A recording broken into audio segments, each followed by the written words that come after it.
Bien, bonjour, on se retrouve aujourd'hui dans une nouvelle vidéo de cours de trompette.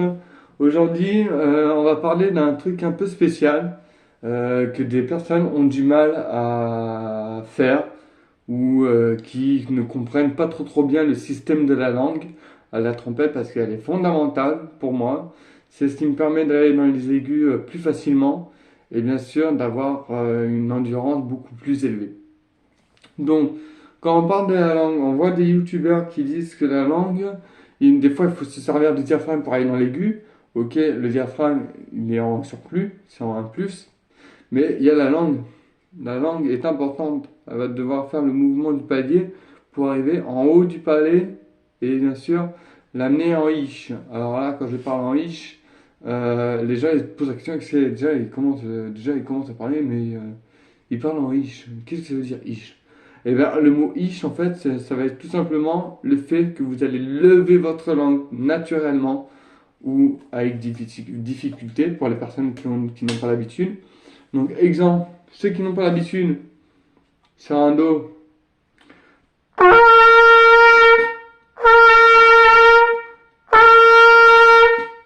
il va pas réussir à arriver jusqu'au mi. Par contre, si je mets la langue, la pointe de la langue, attention, je parle de la pointe de la langue et pas de la langue elle-même. Mais si je mets la pointe de la langue sur l'arête des dents de la mâchoire inférieure, donc comme ça, elle est là. Automatiquement, si je dis ish, ça fait le serpent. Voilà. Ou le chat. Donc voilà. Donc on peut imaginer que en fait la langue, dans notre tête,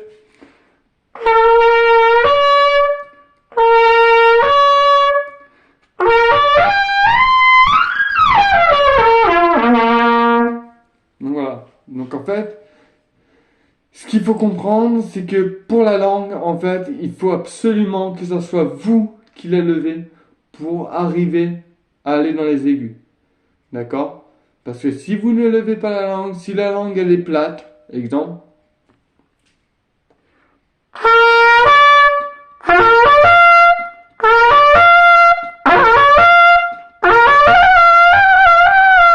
automatiquement je ne vais pas réussir à aller dans l'aigu. Je vais peut-être aller un peu dans l'aigu en forçant et en appuyant avec les lèvres pour vous donner une pression sur les lèvres pour que les lèvres vibrent plus vite.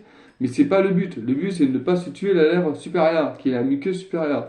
La muqueuse supérieure ne doit pas être appuyée. Si elle est appuyée, vous allez écraser, vous allez avoir un son nasillard, vous n'allez pas avoir un joli timbre, vous allez avoir très mal à force vous aurez mal aux lèvres, vous n'aurez pas d'endurance et bien sûr, vous pouvez vous faire mal aux dents. Attention, quand je parle des dents, je force notamment de celle-ci et celle-ci. C'est les deux grosses dents en fait, les deux dents de devant. Donc si vous appuyez trop, il se peut que vous pouvez les déplacer sans volontairement, sans involontairement. J'y arrive, je vais y arriver. Donc voilà. Donc c'est pour ça que la langue, en fait, elle est très recommandée. Et puis il y a beaucoup de joueurs de trompettistes qui utilisent la langue, comme Maurice André. Maurice André, lui, il jouait de la trompette piccolo. Pour lui, c'était un jeu. C'était un jeu parce qu'il maîtrisait tellement la langue que en fait, il allait dans les aigus extrêmes. Donc voilà. Donc par exemple, j'ai vu sur internet quelqu'un de chez Monette qui arrive à faire le triut. Le triut, c'est un suraigu qui est énorme. C'est un sifflement de la trompette.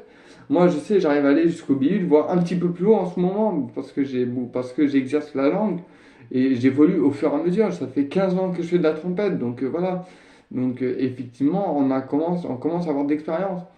Mais si vous vous dites que la langue, elle est sur la pointe des dents de la mâchoire inférieure, donc la pointe de la langue doit être en contact des dents, de l'arête des dents de la mâchoire inférieure,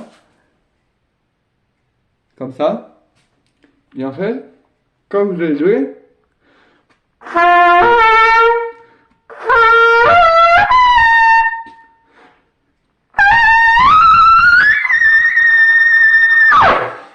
et après automatiquement vous allez pouvoir aller au bihut facilement. Parce que tout simplement, c'est vous qui l'amenez vers le haut. Et c'est pas la langue qui doit aller tout seul vers le haut. C'est pas possible. en disant les voyelles A, I, A, I, je vois beaucoup de trompettistes qui disent il faut dire les voyelles A, I ou ish ou ah, c'est mon téléphone. Donc je vois beaucoup de monde sur YouTube qui dit il faut dire AI pour la position, qui pour la position, A pour le médium, I pour l'aigu. Ok, c'est intéressant, mais d'un côté, d'un point de vue, vous êtes ici en train d'essayer de dire AI, mais on vous explique pas la position de la langue. La langue, quand on dit AI, AI, AI, oui c'est bien, mais elle est positionnée comment la langue à l'intérieur de la bouche? Prenez en exemple, faisons une petite minute de pause et puis fermez la bouche et puis essayez de savoir où elle est positionnée la langue. Exemple. Voilà. J'ai pris le temps de savoir où est mon positionné la langue. La langue, elle n'est pas vers le bas. La langue. La langue, elle est normale. La pointe de la langue, elle est sur l'arête des dents de la mâchoire inférieure. Et après, la langue, elle est légèrement surélevée. Et bien nous, ce qu'on a juste à faire, en fait, c'est de la arquer, en fait. C'est de la arquer. Exemple, prenez un arc. Vous avez un tir à l'arc. Le- C'est pareil. Le tir à l'arc, c'est pareil que la langue. Quand vous avez votre arc, au départ, il est naturel. Il est comme la bouche. Elle est comme ça, la langue. Si vous tirez sur l'arc, automatiquement, en fait, ça va en fait entraîner une courbe.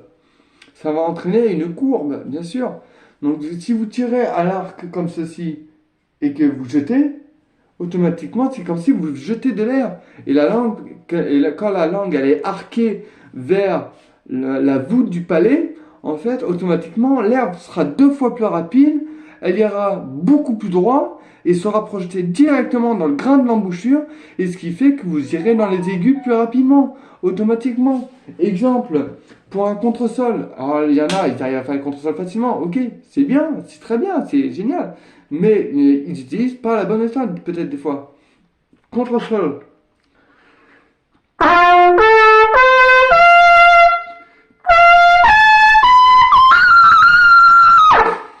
Voilà. Un contre-sol, voilà. C'est un contre-sol. Donc du coup, voilà. Un contre-fa, par exemple.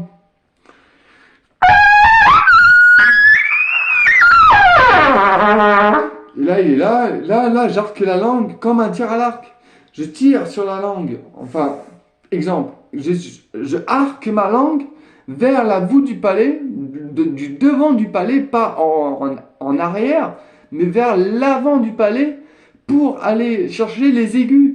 Parce que les aigus, elles se trouvent où exactement? Elles se trouvent en bas du diaphragme, mais pour que l'air soit plus rapide, il faut arquer la langue de façon à ce que la langue, quand elle est sur la pointe de l'arête des dents de la mâchoire inférieure, bon, mon téléphone il me fait chier parce qu'il sonne tout le temps.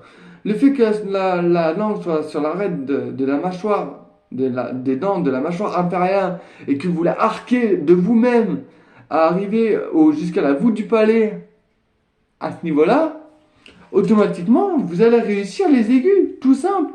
Mais il n'y aura même pas besoin de pousser énormément sur le diaphragme si vous le faites très bien. Automatiquement, ça sera 2 fois plus facile. Exemple.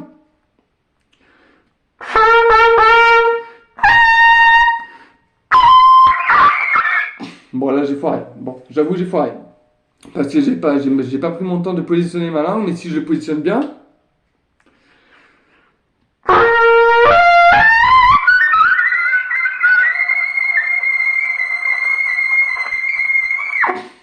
voilà, si je la positionne bien, automatiquement j'allais dans l'aigu, tout simplement. Donc il suffit juste de pousser un peu sur le diaphragme, arquer la langue, mettre de la vitesse d'air, mettre l'air horizontal pour qu'elle soit directement projetée dans le grain de l'embouchure, pour qu'elle puisse bien sûr coulisser l'air et sortir du pavillon et bien sûr provoquer une note aiguë. Exemple, quand vous faites un do majeur, c'est un truc typique de base. C'est un truc de base.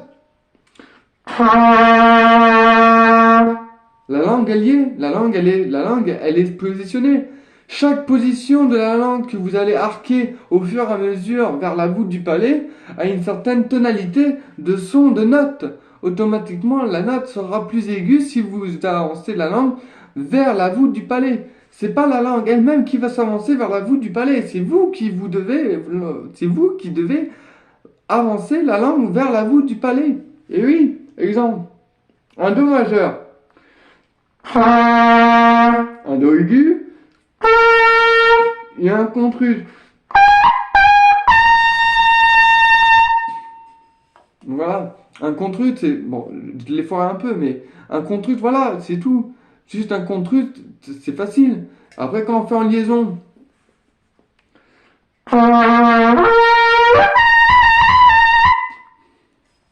c'est tout. Les contrus, vous allez les avoir beaucoup plus facilement. Les contre-sols, les contre-ré, les contre-mi, les contre-fa, les contre-la, les contre-si, le bihut, voire le bihut pour certains, ceux qui ont envie de décrocher le bihut. Il y en a un récemment dans mes vidéos que j'ai faites. Il y en a un qui est abonné à mon TikTok. Il a réussi à aller jusqu'au bihut grâce à mes conseils.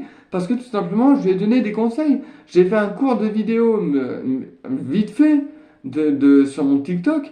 Mais sur YouTube, il a vu mon cours, il a expliqué. J'ai expliqué de façon claire et nette et précise comment aller au bihut sans forcer, sans appuyer, sans écraser la lèvre, mais en arquant la langue vers la voûte du palais et pas le palais. Attention, parce qu'on a plusieurs. Il y a le palais qui est à ce niveau-là, donc on va dire comme ça. Le palais qui est là, à l'arrière, qui est au niveau de la glotte. Et en fait, nous, notre langue, elle est se positionner comme ceci, naturellement. Et bien en fait, il va falloir chercher à venir sur la voûte du palais comme ceci, pour que la langue soit plus rapide et qu'il y ait plus de vitesse d'air, et bien sûr que le son soit projeté directement dans le grain de l'embouchure pour aller dans les suraigus. Donc voilà. Bon. Oh, toujours cette coulisse qui est pénible. Donc, exemple, ça donne ça. Un contre-sol.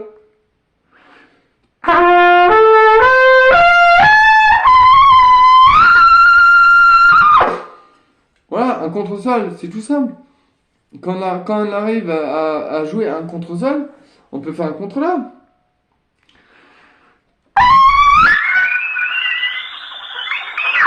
Et aller plus haut encore, beaucoup plus haut. Là, je suis allé à une note. Bon, je pense que c'est un double contre-sol, je pense. Un bi contre-sol. Bi contre-sol, donc je pense. Je crois. Il y a le bihut, enfin le bihut, mais je sais pas à quelle note j'ai atterri, mais bon. Voilà, mais bref, je suis allé dans les aigus parce que j'ai arqué ma langue.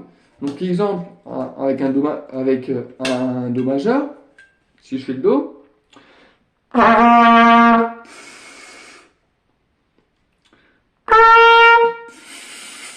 Déjà, la langue, on entend à l'air.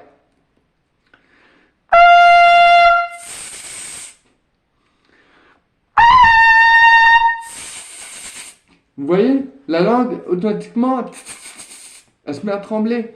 Parce qu'il y a la vitesse d'air qui fait que vous allez arquer la langue de vous-même. Il faut que ce soit vous qui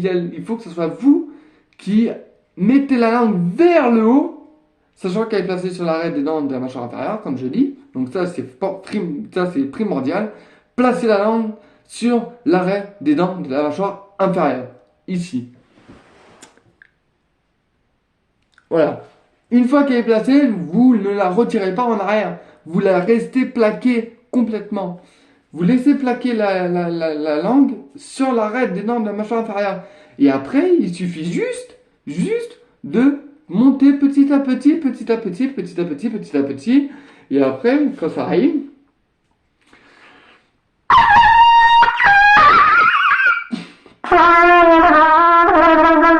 enfin, si je joue un truc,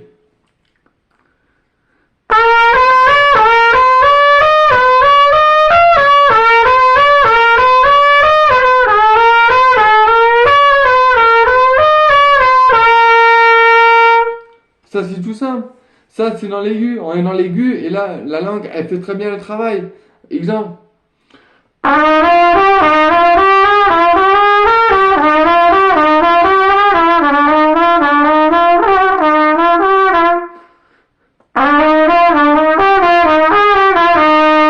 Je vous le refais en entier.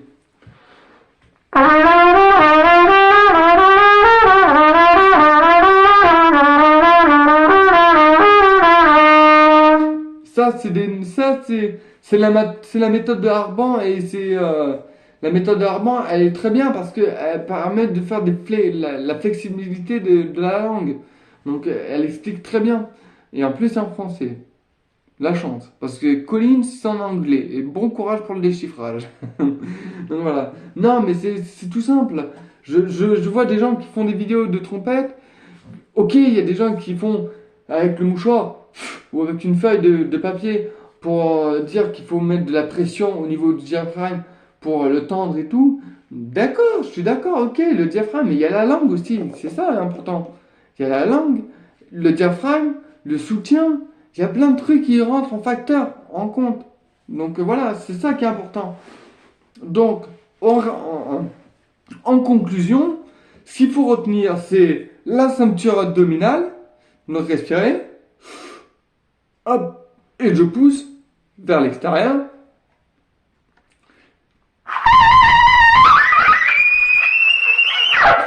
Et après, je arque la langue vers le haut. C'est tout. Voilà. Il n'y a pas de secret. Il n'y a pas de secret à ça. C'est la pointe de la langue. Je gonfle le diaphragme. Je pousse le diaphragme un peu vers l'extérieur. Donc en poussant vers, comme ça. Et après la langue, je la mets en ish. Donc, le fait que vous faites, ça va vous aider. Ça va vous aider vachement. Donc voilà, donc c'est important. La langue est importante. Voilà. Donc ce qu'on peut en conclure, c'est ceinture abdominale, ok. Le diaphragme, ok. Le soutien, ok. Et la langue, il faut s'en servir. Il faut apprendre à s'en servir. D'accord? Ça, c'est fondamental. C'est tout. Voilà.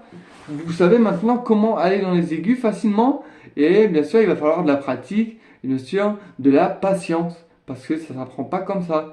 Si vous n'avez pas l'habitude, il va falloir mettre l'accent sur l'arête des dents de la mâchoire inférieure et essayer de monter la langue par vous-même en ayant vous-même, vous devez monter la langue par vous-même. C'est pas la langue qui monte en disant les voyelles AI dans notre tête. Eh non, ça marche pas comme ça. C'est la langue qui monte par elle-même. C'est la langue que vous devez monter par vous-même. Excusez-moi, je me suis trompé. C'est la langue que vous devez monter par vous-même. C'est tout. Voilà. Bonne fin de vidéo, bon entraînement, et puis soyez patient. Et vous verrez que vous vous améliorerez dans le temps. Voilà. Allez, sur ce, ciao.